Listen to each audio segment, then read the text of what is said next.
अच्छा हो राहुल तुम आ गए। अगर आज तुम नहीं आते तो मेरी शादी उस लड़के से हो जाती और मैं जिंदगी भर बहुत पछताती।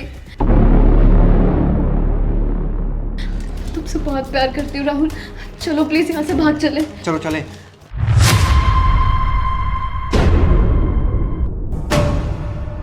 बेटी, सारी जिंदगी लग गई मुझे अपनी इज्जत बनाने में और तू मेरी इज्जत मिट्टी में मिलाकर जा रही थी। तेरा बाप अपनी पगड़ी तेरे कदमों में रख रहा है। अपने बाप की इज्जत को ऐसे उछाल के मत जा बेटी। मैं तो देखने आया था कि मेरी बेटी ने कुछ खाना है तो उसके लिए ले आऊं। तू बेटा, तू यहां भागने की तैयारी कर रही थी बेटी। पापा मुझे माफ कर दो पापा, मैं ये सब नहीं करना चाहती थी, लेकिन मैं राहुल से बहुत प्यार करती हूँ और आप जिस लड़के से मेरी शादी कराना चाहते हो मैं उसे बिल्कुल पसंद नहीं करती। मैं जानती हूँ मुझे ऐसा नहीं करना चाहिए था, लेकिन मैं आपकी इज्जत मिट्टी में नहीं मिला रही थी पापा। और मैं राहुल के बिना नहीं जी सकती, मैं उसे बहुत प्यार करती हूँ। अरे बेटा, जब हम रिश्ता पक्का कर रहे थे ये बात तू तब भी बता सकती थी ना हमें। पापा सारे घर वाले तो यही बोलते थे कि आप मेरी शादी उसी से कराओगे जो सरकारी नौकरी करता है। और राहुल कोई जॉब नहीं करता है पापा, वो भी कुछ नहीं कमाता है। इसलिए मैंने आपसे नहीं कहा, क्योंकि अगर मैं आपको बताती तो आप हमारी शादी के लिए कभी ना मानते।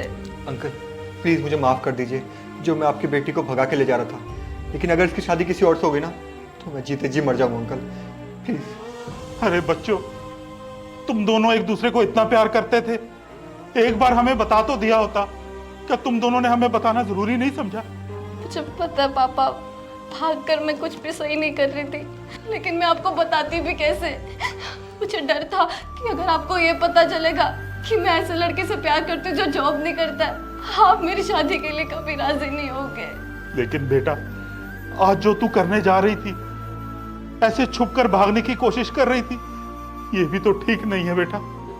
जानती हूँ पापा, मैं ठीक नहीं कर रही थी। और मैं सच कहूँ, मैंने तो राहुल से बात भी कर ली थी। हमने समझा लिया था अपने दिलों को कि अब जिंदगी में जो लिखे है वही सही। लेकिन पापा, जब आज शादी का दिन आया तो मुझे एहसास हुआ कि मैं कितनी बड़ी गलती करने जा रही थी। अगर आज उससे मेरी शादी हो जाती ना पापा, तो मैं जिंदगी भर बहुत पछताती। और राहुल ये तो सुसाइड करने जा रहा था पापा।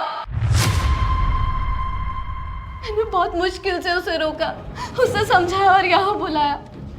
पापा, जिंदगी में पैसे तो फिर कमाए जा सकते हैं, लेकिन प्यार जिंदगी में दोबारा नहीं मिलता पापा। मैं जानती हूँ मैं गलत कर रही थी, मुझे माफ कर दो। अगर इसके पास नौकरी नहीं थी तो हम वेट कर लेते, इसको नौकरी मिल जाती। और नौकरी ना भी मिलती बेटा तो हम इसे कोई बिजनेस करवा देते या कोई ऐसा रास्ता निकालते कि इसकी नौकरी लग जाए। हर माँ बाप चाहता है कि उसकी बेटी का हस्बैंड अच्छी नौकरी करता हो। और बेटा, अगर इसके पास नौकरी नहीं थी तो भी कोई बात नहीं, हम तो ये चाहते थे कि तुम खुश रहो। तुम्हारी खुशी में ही हमारी खुशी है बेटा। लेकिन पापा, मैंने बताया ना राहुल कोई जॉब नहीं कर रहा है। वैसे ये बहुत पढ़ा लिखा है, बस इसे एक अच्छी जॉब नहीं मिल रही है। अगर तुम इसके साथ खुश हो तो इसी में हमारी रजामंदी है। ऐसे पैसे का क्या फायदा बेटा जिसमें तुम ही खुश ना रहो। और बेटा, तू एक बार अगर मुझसे बात करती तो मैं तेरी बात सुनता, ना कि मैं नाराज होता। अरे बच्चे अगर अपनी खुशी बताएं तो माँ बाप उनकी खुशी में ही खुश होते हैं। खैर, अब जो हो गया सो हो गया। अब तेरी शादी इस लड़के से ही होगी। पर पापा, आप बाकी रिश्तेदारों से क्या कहोगे? अरे बेटा, ये रिश्तेदार, ये मोहल्ले वाले, इन सबको मैं जवाब दूंगा। तू टेंशन मत ले, तेरी शादी इस बच्चे से ही होगी। थैंक यू सो मच पापा, आप सच में बहुत अच्छे हैं।